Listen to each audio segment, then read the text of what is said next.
کہ پیسہ ہو تو بندہ ایم پی اے بن سکتا ہے, پیسہ ہو تو بندہ ایم این اے بن سکتا ہے, پیسہ ہو تو بندہ سینیٹر بن سکتا ہے. نہ لوگوں کے پاس جانے کی ضرورت ہے, نہ کسی کے پاؤں پڑنے کی ضرورت ہے, نہ لوگوں کی تعزیتوں میں جانے کی ضرورت ہے, نہ لوگوں کی شادیوں میں جانے کی ضرورت ہے, نہ غم خوشی, نہ کوئی سوشل سروس کی ضرورت ہے. بس عمران خان کا کہ وہ پٹاخا گلے میں پہن لیں اور پھر ٹکٹ لے لیں اور ہم تو جیت ہی جائیں گے. کیونکہ یہ منظر انہوں نے دیکھا 2018 میں. 2018 میں بڑے لوگ ایسے تھے نا جن کی لاٹری نکلی, جن کو پتہ ہی نہیں تھا کہ ہم جیت بھی سکتے ہیں. ان کو جتایا گیا, جتا کے ان کو پارٹی کے اندر نمایاں مقام دلایا گیا, پھر وہ پارٹی اقتدار میں لائی گئی.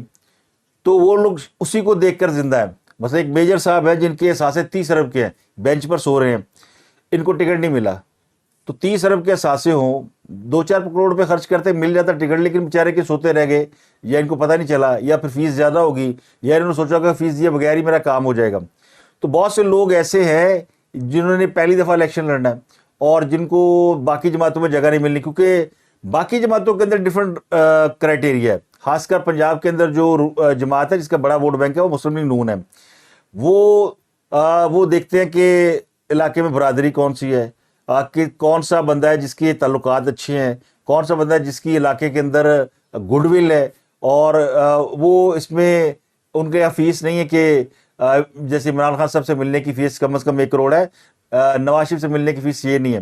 عمران خان بھی وہی کہہ رہے ہیں جو عمران خان نے کیا, جو نواز شریف کرتے تھے. نواز شریف نے بھی 2013 کے الیکشن میں سارے امیدوار خود فائنل کیے تھے, اور انہوں نے ہر شخص کی بلکہ ہر حلقے سے 2-3 فائلیں بنوائی تھیں.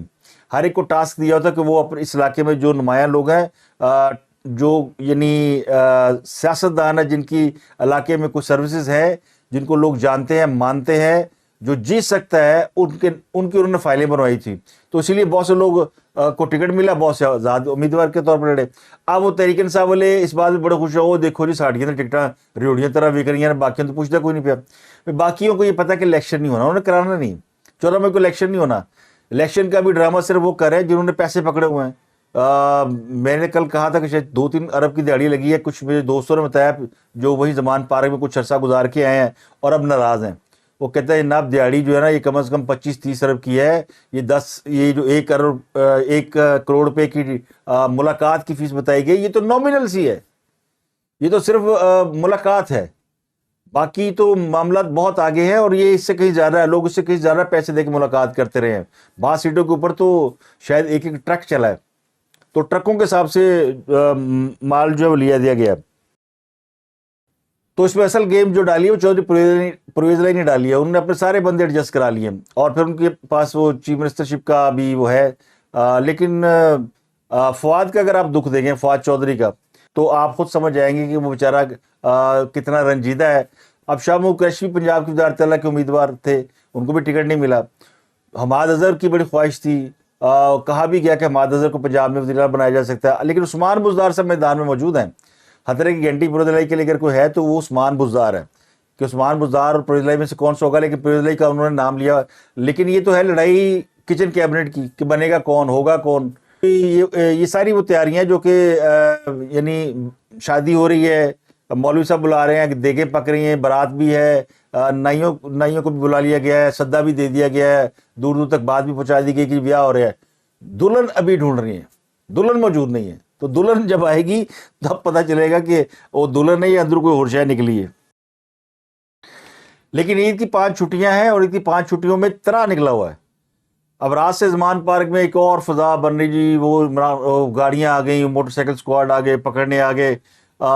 ساری رات کرب میں گزری, ڈرتے ڈرتے گزاری. وہ لوہے کا گیٹ بھی ایمرجنسی میں بلٹ پروف گیٹ 2 دن پہلے ہی لگوایا گیا, وہ بھی پوری طرح چیک کر لیا گیا کہ یہ ہل تو نہیں رہا, کہ گر تو نہیں جائے گا. کچھ تھوڑے سے لوگوں نے آج صبح افطاری کے موقع پر موجود تھے, لیکن بیشتر عوام جو ہے وہ واپس جا چکی ہے. 2 بندوں کو اپنی گرفتاری کا ڈر ہے. ایک عمران خان صاحب کو بڑا خوف ہے کہ مجھے گرفتار کر لیا جائے گا, اور مجھے گرفتار کر لیا جائے گا تو میری ضمانت بھی نہیں ہونی, کیونکہ آگے چھٹیاں ہیں. بس ہفتے کو عید ہے, تو ہفتہ اتوار تو اس میں گیا, اور منڈے کو بھی عید ہے. عید کی 4-5 چھٹیاں ہیں, تو ان 4-5 چھٹیوں میں جمعہ انکلوڈیڈ ہے. تو ان دنوں میں پھر عمران خان صاحب 3-4 دن اگر حوالات میں رہتے ہیں, پکڑے گئے, تو کی بنے گا؟ وہ پرابلم ہے نا. وہ پھر کسی وجہ سے وہ نہیں حوالات میں رہ سکتے. اگر انہیں عام دنوں میں پکڑا جائے تو ان کے لیے عدالت فوراً کھل جائے گی, ان کو فوراً 10-12 گھنٹے میں یا 2-4 گھنٹے میں ان کو رہا کرنے کا حکم مل جائے گا. یہ عمران خان صاحب کو فکر کرنے کی ضرورت نہیں ہے. پتہ نہیں وہ کتنا گھبرائے ہوئے ہیں. چودھری پرویز الہی بھی گھبرائے ہوئے ہیں. چودھری پرویز الہی کو بھی خطرہ ہے کہ یہ چھٹیوں کے دنوں میں کبھی کہیں میرا کام نہ پاتا جائے. وہ بھی ڈرے ہوئے ہیں. وہ بھی لاہور ہائی کورٹ پہنچ گئے. انہوں نے بھی لاہور ہائی کورٹ میں درخواست دی. انہوں نے کہا جی پہلے تو مجھے پتہ کر کے بتائیے میرے خلاف مقدمے کتنے ہیں, کیونکہ مجھے لگ رہا ہے میرے خلاف بڑے مقدمات ہیں اور مجھے بتایا ہی نہیں جا رہا ہے. مجھے کسی بھی مقدمے میں اٹھا لیں گے, مجھے گرفتار نہ کیا جائے, مجھے ہراساں کرنے سے روکا جائے. اب یہ ٹکر کے لوگ ہیں. عمران خان بھی کہتے ہیں مجھے ہراساں کرنے کے لیے پولیس آئے گی. چودھری پرویز الہی بھی کہتا ہے مجھے ہراساں کرنے کے لیے. 2 چیزیں ہیں. ہراساں کرنا, بھائی سیاستدان ہے, اگر کوئی آئے گا آپ کو تو گرفتار کرنے آئے گا تو بہادر سے گرفتاری دے, لیڈر بنے. اب تو آپ کی 5 انگلی 5 گھی میں سر کڑائی میں ہے. عدالتیں آپ کے حق میں ہیں. جوڈیشری فل سپورٹ کر رہی ہے. باجوہ ڈاکٹران کی بجائے بندیال ڈاکٹران آ چکا ہے. جنرل فیض حمید کا پورا ایک سیٹ اپ کام کر رہا ہے. اور جو کسی زمانے میں جسٹس جاوید اقبال صاحب خدمات انجام دیا کرتے تھے, پیر چمی شاہ, ان کی وجہ یہ تھی نا کہ ان کی کچھ چیزیں عمران خان صاحب کے ہتھے چڑھ گئی تھی. اور وجہ کیوں چڑھی تھی کہ ڈی جی آئی سے کون تھے؟ جنرل فیض حمید تھے. تو جنرل فیض حمید نے ہر شخص کا نا کوئی ویک پوائنٹ رکھا ہوا ہے. ان کے پاس سارا ریکارڈ ہے ہر شخص کا, اینکروں کا بھی, سیاستدانوں کا بھی, ججوں کا بھی, اور لوگوں فوجیوں کا بھی. ایون وہ آئی تھی نا 4 ایکٹرز کی خبر, آپ کو یاد ہوگا, وہ جو ایک یوتھیا پروپیگنڈا مشن کے سربراہ ہیں عادل راجہ صاحب, جو کہ لندن سے بیٹھ کے بھی لوگ کرتے ہیں, انہوں نے خبر دی تھی کہ وہ کون سی خواتین جو آرمی کے وہاں پہ جایا کرتی تھیں اور پھر وہاں پہ بعض فوجی افسران کو ساتھ داد عیش دیا کرتے تھے. وہ خبر تو خیر ہوا ہو گئی, کیونکہ وہ پھر ایسی خبروں کا کچھ سر پیر ہوتا نہیں اور نہ کوئی ایسی خبروں کو چلنے دیتا ہے. لیکن وہ اس نے یہ الزام تو عائد کیا تھا نا, تو اس نے کہا تھا اس وقت کی ان کی سب کی ویڈیوز موجود ہیں اور وہ جنرل فیض حمید کے پاس ہے. اور جنرل فیض حمید کے پاس بڑے لوگوں کا ریکارڈ موجود ہے. وہ کسی بھی شخص سے وقت آنے پر کام نکلوا سکتے ہیں. اسی لیے جی ایچ کیو میں ان کے خلاف جو تحقیقات ہو رہی ہے, لیکن انہوں نے جی ایچ کیو میں معافی کی درخواست دی ہوئی ہے. میں پچھلے بھی لاگ میں بتا چکا ہوں, تو یہ ریپیٹ ہو جائے گی بات. لیکن یہ سارا گیم کے پیچھے وہ ہیں. وہ ہم بھلے اس کو کچھ بھی کہیں, ڈرٹی گیم کہیں, کچھ بھی کہیں, لیکن سیاست ہے. سیاست میں یہی ہوتا ہے کہ جس کے ہاتھ میں کسی کی کمزوری آ جاتی ہے اس کا فائدہ اٹھاتا ہے. تو اگر کسی کی کمزوری ان کے ہاتھ میں ہے تو فائدہ اٹھا رہے ہیں. تو اس لیے عمران خان صاحب کو ڈرنے کی ضرورت نہیں تھی اور پرویز الہی کو بھی ڈرنے کی ضرورت نہیں تھی. سپریم کورٹ کے حکم کے مطابق 14 مئی کو الیکشن ہونا ہے, لیکن الیکشن شیڈول جو ہے وہ بھی سپریم کورٹ نے دے دیا تھا, لیکن الیکشن کمیشن نے اس شیڈول میں تبدیلی کر دی ہے. کیونکہ اب بہت سی جماعتیں ابھی تک انہوں نے ٹکٹ جمع نہیں کرائے, تو ٹکٹ جمع کرانے کی جو تاریخ ہے وہ 26 اپریل تک کر دی گئی ہے. 27 اپریل جو ہے وہ ڈیڈ لائن ہے سپریم کورٹ کی جانب سے, جو انہوں نے کہا جی کہ ہمیں وہ فنڈز دیں تو بتایا جائے. اگلی سماعت سپریم کورٹ کی 27 اپریل کو ہونی ہے. جو سپریم کورٹ کا تحریری حکم ہے اس کے مطابق فاروق ایچ نائک اور اٹارنی جنرل نے ان سے ان چیمبر ملاقات کی, جس میں انہوں نے حکومت اور تحریک انصاف کے رہنماؤں کے درمیان رابطے کا بتایا, اور بتایا کہ عید کی چھٹیوں کے باعث رابطوں میں دشواری ہے. اکثر سیاسی رہنما عید کے باعث اپنے آبائی علاقوں میں, اور اس لیے جو ہے وہ 26 اپریل کو ان رہنماؤں کی ملاقات ہوگی, اور ہم اس لیے کیس کی تاریخ 27 اپریل رکھ رہے ہیں. تو سپریم کورٹ نے مقدمے کی سماعت میں اس وقت وقفہ کیا اور یہ کہا کہ 4 بجے ساری سیاسی جماعتیں آئیں, اور چونکہ سیاسی جماعتوں نے عدالت سے وقت مانگا تھا, لیکن اب چونکہ یہ بتا دیا ہے کہ رہنما اویلیبل ہی نہیں ہے, تو اب 27 اپریل کو اس کی سماعت ہوگی. لیکن 14 مئی کا جو فیصلہ ہے وہ اپنی جگہ قائم ہے. تو یہ عدالت کا ایک تحریری حکم نامہ جاری ہوا, اور یہ اس لیے جاری ہوا کہ جب عدالت نے وقفہ کیا ہوا تھا اور وقفے کے دوران انہوں نے مولانا فضل الرحمان کو چھیڑ دیا. کہتے ہیں نا آ بیل مجھے مار یا اڑتا تیر لینا, اور کہا کہ فضل الرحمان صاحب بھی لچک دکھائے. تو فضل الرحمان صاحب نے آ کے وہ لچک دکھائی. انہوں نے پریس کانفرنس کی. ان کی جو پریس کانفرنس تھی بڑی جارحانہ تھی, اور اس پریس کانفرنس کے بعد لوگوں کو لگا کہ یہ توہین عدالت ان کے اوپر لاگو ہو جائے گی. لیکن انہوں نے کہا کہ ہمیں اگر آپ توہین عدالت لگائیں گے تو ہمارے بارے میں سب جانتے ہیں کہ ہم وہ ہے جو ڈنڈوں پہ تیل لگا کے رکھتے ہیں. تو ان کی باقاعدہ ایک بڑی تھریٹننگ قسم کی پریس کانفرنس تھی. بلاول بھٹو صاحب آئے, انہوں نے کہا یہ 1 یونٹ بنانے کی سازش ہو رہی ہے اور بندوق کے زور پہ ہم مذاکرات کرا رہے ہیں, تو یہ آپ کر نہیں سکتے. لوگ بڑے پریشان تھے. ایک تو یہ 2 چیزیں ہو گئی, تو ان 2 بھرپور قسم کے پریس کانفرنس کے بعد پھر ججوں نے, وہ جج جو ہے وہ اس میں آئی نہیں, یعنی اپنے عدالت میں نہیں آئے, چیمبر میں ہوا جو کچھ ہوا. پھر ججوں نے یہ بھی کہا تھا کہ ہم کل جمعے کو اگر عید نہ ہوئی, یعنی آج جمعہ ہے, تو عید اگر نہ ہوئی تو ہم سماعت رکھ لیں گے, تو وہ بھی نہیں رکھی. تو پھر اس کا مطلب یہ ہے کہ ان 2 پریس کانفرنس نے ان کے یعنی طبیعت کافی صاف کر دی. پھر لوگ حیران تھے کہ مسلم لیگ نون کو پیش ہو گئی ہے اور وہ اتنی لمبی کو لیٹ گئی ہے. جو مین پارٹی ہے, جس کا مین مدعا ہے, جس کے بعد حکومت ہے, وہ بالکل ٹھنڈی نظر آ رہی ہے. تو پھر اچانک جو ہے وہ مریم نواز کا ایک ٹویٹ آیا اور انہوں نے کہا کہ جناب یہ تو دہشت گردوں سے مذاکرات نہیں ہو سکتے, مذاکرات تو سیاستدانوں سے ہوتے ہیں, اور نہ فتنہ کرنے والوں سے مذاکرات ہوتے ہیں. تو ان کی اس ٹویٹ کے بعد خواجہ آصف نے بھی پھر بیان داغ دیا, اور انہوں نے کہا جناب ہم تو کسی کی ڈکٹیشن پہ مذاکرات نہیں کریں گے اور نہ ہم پیسے دیں گے. تو حکومت نے بتا دیا کہ وہ نہ پیسے دے گی, چاہے آپ 14 مئی کو الیکشن رکھتے ہیں یا 27 اپریل کو سماعت رکھتے ہیں, تو جو بھی ہے ہم پیسے نہیں دے رہے اور ہم کسی کے کہنے پہ مذاکرات بھی نہیں کر رہے. مذاکرات اگر کرنے ہیں تو ایجنڈا ہمارا ہوگا. خواجہ آصف کے مطابق وہ مذاکرات کرنا چاہتے ہیں 2018 سے, جب یہ الیکشن ہوا اور رگڈ ہوا. اس بنیاد پر اگر تحریک انصاف ان سے مذاکرات کرتی ہے تو بسم اللہ. تو انہوں نے بھی یعنی وہ کوئی کسر نہیں چھوڑی, اور پھر وہ کہتے ہیں نا باقاعدہ توڑے دو دیے. اور یہ بات درست ہے, یہ نقطہ تو کسی نے اٹھایا ہی نہیں کہ عمران خان صاحب سے مذاکرات کیسے ہو سکتے ہیں. حالانکہ میں ذاتی طور پہ اس حق میں ہوں کہ سیاستدانوں کو مذاکرات کرنے چاہیے, ایک دوسرے سے ملنا چاہیے, لیکن عمران خان صاحب جو حکومت میں تھے تو ان کا رویہ بھی ایسا ہی تھا. ان کا رویہ یہ تھا کہ یہ کرپٹ ہیں, ان کے پاس ایک جواز تھا کہ یہ کرپٹ ہے, میں ان سے مذاکرہ نہیں کروں گا. تو آج حکومت کے پاس بھی ایک جواز ہے, لیکن اس جواز کو وہ عدالت کے سامنے نہیں رکھ پا رہی. اور وہ جواز یہ کہ عمران خان صاحب نے جو کالعدم تحریک طالبان کے 40,000 سے زائد لوگ پاکستان کے اندر آباد کیے, ان کی وجہ سے پاکستان میں دوبارہ دہشت گردی جنم لے چکی ہے, اور پاکستان کی جو فورسز ہیں اس سے نمٹنے میں لگی ہوئی ہیں. اور یہی بریفنگ جو ہے وہ جا کے سپریم کورٹ کو دی گئی تھی. تو ملٹری حکام نے بریفنگ دے دی, اور یہ جو قومی سلامتی کمیٹی کا اجلاس ہوا تھا اس کے اندر یہ باقاعدہ اعلامیہ میں شامل ہے کہ پاکستان کے اندر دہشت گردی دوبارہ اس وجہ سے آئی کہ عمران خان صاحب کی حکومت نے کالعدم تحریک طالبان کے لوگوں کو پاکستان میں آباد کیا. یہ کوئی چھوٹا موٹا چارج نہیں ان کے اوپر. تو ان کے ساتھ مذاکرات کیسے ہو سکتے ہیں؟ لیکن یہ نقطہ کسی نے نہیں اٹھایا, یہ نقطہ مریم نواز نے اٹھایا. چونکہ وہ آج کل سعودی عرب میں ہے تو اس لیے وہ سیاست کے اندر زیادہ ان نہیں ہے, لیکن انہوں نے اپنا حصہ ڈال دیا. اور پھر تو نون لیگی بھی تھوڑا یہ کہتے ہیں نا, ان کو بھی ذرا ہوش آئی. تو مولانا فضل الرحمان نے ایسا ٹیکہ لگایا کہ سب کو ہوش آئی ہے.